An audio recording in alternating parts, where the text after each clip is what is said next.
चाहे से आप कितना ही पैसे क्यों न कमा रहे हो, चाहे से आप अपनी लाइफ के कोई से भी पॉइंट पे क्यों ना हो, चाहे से आप बहुत सक्सेसफुल आदमी क्यों ना हो, अगर आपकी हेल्थ सही नहीं है बोथ मेंटली एंड फिजिकली, तो शायद तक आप बहुत कुछ मिस कर रहे हो। और मैं मानता हूँ एक सही इंसान जिसको नॉलेज होगी एंड वो लाइफ को समझता है, वो कभी भी अपनी हेल्थ को इग्नोर नहीं करेगा। एंड पर मैं ये नहीं कह रहा कि आपको अपनी हेल्थ पे ज़्यादा ही फोकस करना है, आपको बिल्कुल ही लाइक जंक फूड अवॉइड करना है, बिल्कुल बिल्कुल ही सफोस्टिकेटेड है, बिल्कुल ही चुनिंदा खाना खाना है। मैं ये भी नहीं कह रहा आपको। आपको सिर्फ बेसिक पॉइंट पे फोकस करना है, जैसे कि आपकी overall mental health up to 80% अच्छी हो सकती है। फिर बाद में अगर आपको 20% ब्रायन जॉनसन बनना है तो वो आपकी इच्छा है। बट मैं बोल रहा हूँ कि आप अपनी 80% मेंटल हेल्थ को, फिजिकल हेल्थ को सही कर सकते हैं कुछ ही पॉइंट के साथ में। पॉइंट नंबर 1 ये है, इंप्रूव योर गट हेल्थ। सबसे इंपॉर्टेंट पॉइंट है इस वीडियो का, और स्टार्टिंग में मैं आपको बता रहा हूँ रिस्क लेके, बिकॉज मुझे बताना है आपको पहले, बिकॉज क्योंकि शायद तक आप वीडियो छोड़ दोगे बीच के अंदर अगर आप कमजोर इंसान हो। तो आपने एक चीज नोटिस करोगे, जब आपका गट हेल्थ अच्छा रहता है थ्रू आउट योर डे, तो आपका मूड, आपका वर्क भी अच्छा रहता है। और अगर आपका गट हेल्थ बेकार है तो आपका वर्क करने का मन नहीं करेगा। जिस इंसान का पेट साफ नहीं होता ना, वो इंसान गुस्से वाला होता है, वो इंसान का मूड हमेशा खराब रहता है। क्यों? बिकॉज उसका पेट साफ नहीं है, ब्रेन में हमेशा फॉग रहता है। उसको तुम कुछ ही पूछोगे वो आलस पना करेगा, बिकॉज उसका गट साफ नहीं हुआ है। अब देखो, गट हेल्थ को अच्छा करने का सिंपल रूल ये है, दही खाओ एंड जितना हो सके उतना खाना कम खाओ। खाना कम खाने का मतलब ये है कि आप हर मोमेंट में खाना मत खाने लग जाओ। अगर 3-4 घंटे वर्क कर रहे हो तो वर्क में आपको खाना नहीं खाना, आपको नहीं नीड है उस टाइम खाना खाने। अगर आपने एक अच्छा खासा नाश्ता खाया है मॉर्निंग के अंदर, फिर आपको 3-4 घंटे नीड नहीं है खाना खाने की। आप थोड़ा सा रुक के अपना बॉडी थोड़ा सा उस खाने को डाइजेस्ट करना, तो फिर खाना खाओ। और बहुत सारे ऐसे चीजें हैं गट हेल्थ के ऊपर, मैं पूरी वीडियो बना सकता हूँ कैसे अपनी गट हेल्थ को इम्प्रूव करें, पर उसके लिए मुझे कमेंट करना। Point number 2, do some mental work. Yes, mental work बहुत इंपॉर्टेंट है। जो इंसान मेंटल वर्क करता है उसका ब्रेन हमेशा यंग रहता है। एंड अगर आपका ब्रेन यंग है तो आपकी बॉडी भी यंग रहेगी, आपके थॉट्स भी यंग रहेंगे। एंड फिर आप अगर किसी इंसान से लड़ाई में भी पड़ जाते हो और आप किसी इंसान से बहस भी हो जाती है, तो आप मेंटली सोच के चीज़ों को ऑब्जर्व करके पीछे हो जाते हो, बिकॉज आपको पता है यहाँ पे मेरी एनर्जी वेस्ट ही होगी। हाँ, दिमाग खराब होता है लड़ने के बाद, पर फिर भी आप अपनी एनर्जी को बचा लोगे। तो मेंटल वर्क आपको करना क्या है, आप कुछ भी कर सकते हो। आप चाहो तो कोई नई लैंग्वेज सीख सकते हो। आप चाहो तो मेरे जैसा कंटेंट क्रिएट कर सकते हो। बहुत ज़्यादा दिमाग लगता है इसमें, क्या स्क्रिप्टिंग का रिसर्च है, जैसे बोलना राइटिंग, ये मेंटल वर्क में पूरा मेरा। चाहे तो गेम खेलो, चाहे तो पजल्स सॉल्व करो, चाहे तो कुछ भी नया सीखो, कुछ भी नई चीज़ पढ़ो, अखबार पढ़ो, बुक पढ़ो, मेंटल वर्क करो। 10 पेज एक बुक के डेली पढ़ो। मैं तो देखो 2-3 पेज पढ़ता हूँ, बट डेली कंसिस्टेंटली पढ़ता हूँ। ये चीज़ अगर आप करोगे ना, तो आपका ब्रेन को नई नई नॉलेज मिलेगी। एंड आपके ब्रेन को नई नई नॉलेज मिलेगी तो वो यंग रहेगा एंड वो हेल्दी रहेगा। Healthy brains always seeks knowledge. Point number 3, do some physical work. Physical work करोगे तो आपकी हेल्थी रहने की चांसेस ज्यादा है। मैंने देखा है जो लेबर्स होते हैं ना, लेबर्स जो काम करते हैं, उनकी बॉडी बहुत स्ट्रांग होती है, मसल्स होते हैं उनके, बट क्या उनको अच्छा सा खाना नहीं मिल पाता, या वो अफोर्ड नहीं कर पाते, इसलिए शायद तो उनकी फिजिक थोड़ी सी पतली रह जाती है, थोड़े से श्रेड रहते हैं वो। बट आपको अगर अच्छा न्यूट्रिशन मिल जाए, पेट भर के खाना मिल जाए, फिर भी अगर आप फिजिकल वर्क नहीं कर रहे तो क्या मतलब है। मैं ये नहीं कह रहा आपको बिल्कुल मजदूरी बजाना, नहीं, मैं ये भी नहीं कह रहा आपको। मैं सिर्फ इतना कह रहा हूँ कि अगर आप डेली सुबह उठ के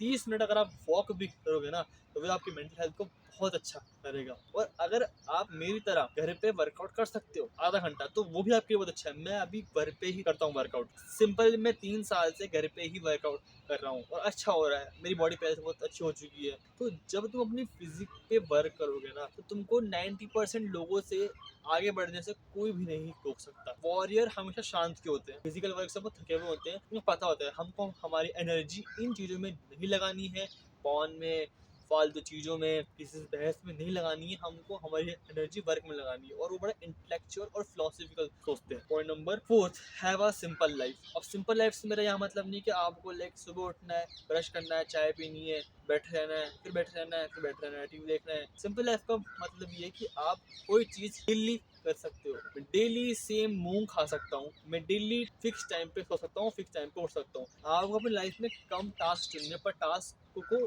चुनने के बाद आपको उनको पूरा करना होगा, चाहे अब वो आपसे पूरे होना हो। मैं लाइफ में बहुत कम टास्क चुनता हूँ एंड जब मैं रात को जर्नलिंग करता हूँ तो मैं सोचता हूँ यार मैंने काम बड़ा कम करा है, बट मैं खुद जानता हूँ कि मैंने 3-4 घंटे दिए एडिटिंग को, मैंने 3-4 घंटे दिए कोडिंग को, मैंने 3-4 घंटे दिए पढ़ाई को। ये होती सिंपल लाइफ। सिंपल लाइफ बहुत सिंपल लाइफ है, इसको मैं डेली रिपीट कर सकता हूँ और इससे मुझे रिजल्ट्स भी मिल रहे हैं। कॉम्प्लेक्स का मतलब ये है कि तुम मान लो कि तुम फोन चला रहे हो, फिर पढ़ने बैठ रहे हो, फोन चला रहे हो, तुम डिस्ट्रैक्ट हो रहे हो और यहाँ से चीज़ें कॉम्प्लेक्स हो जाती है। फिर होता क्या है कि तुम पढ़ाई कर रहे हो, फिर तुम फोन देख रहे हो, फिर पढ़ाई कर रहे हो, फिर फोन देख रहे हो, कॉम्प्लेक्सिटी इतनी बढ़ जाती है कि तुम्हें कुछ समझ भी नहीं आता कि अब मैं क्या करूँ। सिंपल लाइफ का मतलब ये डिस्ट्रैक्शन थोड़ा कम करो, काम पे फोकस करो। Point number 5, being hygienic will improve your health. देखो, अब हाइजीनिक रहने का मेरा मतलब ये नहीं कि तुमको हर मोमेंट पे अपने हाथ धोने हैं या फिर तुम्हें अपने हाथों को इस तरह धोना है कि हाथ पूरे लाल ही पड़ जाए। नहीं, हाइजीनिक का मतलब ये है तुम्हें नाखून टाइम से काटने, अपनी बियर्ड है, बाल है, उनको काटो। मैंने अपनी बियर्ड इससे काटी है एक्सपेरिमेंट करने के लिए। अगर आपको पसंद नहीं आ रही मेरी बियर्ड तो मुझे कमेंट करना कि आपकी बियर्ड अच्छी नहीं लग रही, इसको वापस से वो फ्रेंच बियर्ड करो, मैं कर लूँगा, कोई दिक्कत की बात नहीं। बट अपने हाइजीन को मेंटेन रखो, बिकॉज मैंने ये ऑब्जर्व किया है कि चाहे से वो लड़कियाँ हों, लड़के हों, टीचर्स हो, उनको वो लोग पसंद आते हैं जो हाइजीनिकली अच्छे होते हैं। मुझे तुम बताओ, अगर तुम मेरी पहली वीडियो देखोगे और उसमें जो मेरी हालत है, मेरी शक्ल है, मेरे बाल है, मेरे लुक्स है, मेरे बोलने का तरीका है, मेरी स्किन टोन है, उससे तुम क्या बात करते? क्या तुम उसकी नॉलेज को सीख करते? क्या तुम उसकी बात भी मानते? मैं 100% श्योर हूँ नहीं, बिकॉज उसकी लुक्स, उसका हाइजीन, उसका बोलने का तरीका बिल्कुल अलग था अभी से। एंड जब मैं ये चीज़ें इंप्रूव करी, अपने लुक्स, बाल, हाइजीन जब मैंने इंप्रूव करा, तो हुआ क्या, लोग मुझे ट्रीट डिफरेंट करने लगे, लोग मुझे पहचानने लगे। तो अगर तुम अपनी बॉडी की केयर करोगे तो तुम्हारी मेंटल हेल्थ ज़्यादा अच्छी होगी। एंड जब तुम लोग तुम्हें अप्रिशिएट करेंगे ना चीज़ों के लिए, लाइक तुम्हें लोग जब तुम्हें ढंग से ट्रीट करेंगे तुम्हारे लुक्स के लिए, तुम्हारे हाइजीन के लिए, तो तब तुमको बहुत अच्छा फील होगा। एंड ये तुम्हारी ओवरऑल हेल्थ पे भी फर्क डालता है, बिकॉज जब तुम्हें अच्छा फील होगा, तुम्हारा टेस्टोस्टेरोन लेवल बढ़ेगा और वही तुमको लुक्स में हेल्प करेगा। जितना ज़्यादा तुम्हारा टेस्टोस्टेरोन होगा, उसमें तुम्हारे लुक्स, तुम्हारा कॉन्फिडेंस, तुम्हारा मेंटल पीस, तुम्हारी हेल्थ अच्छी होगी। एंड ये ज़रूरी है। वो जब तुम्हारा टेस्टोस्टेरोन या फिर बॉडी का हार्मोन, फीमेल में जो हार्मोन्स होते हैं, अगर वो इम्बैलेंस होते हैं तो लुक्स में फ़र्क पड़ता ही है। तुम्हें अपनी हेल्थ को इस तरीके से सोचना है कि मुझे मेरी लाइफ में पीस चाहिए और काम करना है। फिर जब मैंने अपने लुक्स को सही किया तो मुझे बात पता चली कि ये चीज़ इतनी हार्ड नहीं थी, लुक्स को सही करना। मैं जब मेरी गट हेल्थ को सही किया तो मुझे ये पता लगा कि ये चीज़ इतनी हार्ड नहीं थी, गट हेल्थ को सही करना। जब मैंने मेरी मेंटल हेल्थ को सही की तो मुझे पता लगा कि ये इतनी हार्ड नहीं, मेंटल हेल्थ को सही करना। जब मैंने मेरी एक्चुअली लाइफ को सिंपल बनाया और रूटीन वाइज काम किया तो मुझे लगा कि इतनी हार्ड नहीं थी चीज़ें ये, बस हम इसको हार्ड सोचते हैं। जब तुम चीज़ को अपना लोगे ना तो तुम लाइफ में बड़े फेजेस पे, फिर बड़े पर्पस को देख पाओगे। फिर तुम लुक्स पे, मेंटल हेल्थ पे, गट हेल्थ पे, इन पे ज़्यादा फोकस ना करके अपनी लाइफ में बड़े बड़े पर्पस से फोकस कर सकते हो। एंड ये तुम्हारी लाइफ में बहुत तुम्हारी हेल्प देगा। अपनी हेल्थ को प्रायोरिटाइज करो। मैं ये नहीं कह रहा तो कि तुम्हें हर बात पे मेडिसिन खानी है, तुम्हें हर बात पे डॉक्टर जाना है, मैं बिल्कुल ये प्रिस्क्राइब नहीं करूँगा। तुम्हें जाना है तो जाओ डॉक्टर के, मैं उसके बिल्कुल खिलाफ बिल्कुल भी नहीं हूँ। बट अपनी हेल्थ को इतना तो अच्छा रखो कि अब तुम अपने वर्क में एंगेज रहो एंड तुमको तुम्हारी लाइफ में बड़े पर्पस दिखे ना कि ये क्यों मुझे वो लड़की इग्नोर क्यों कर रही है, मेरी हेल्थ अच्छी क्यों नहीं है। इन चीज़ों से अपना फोकस हटा के बड़े पर्पस पर ध्यान लगाओ।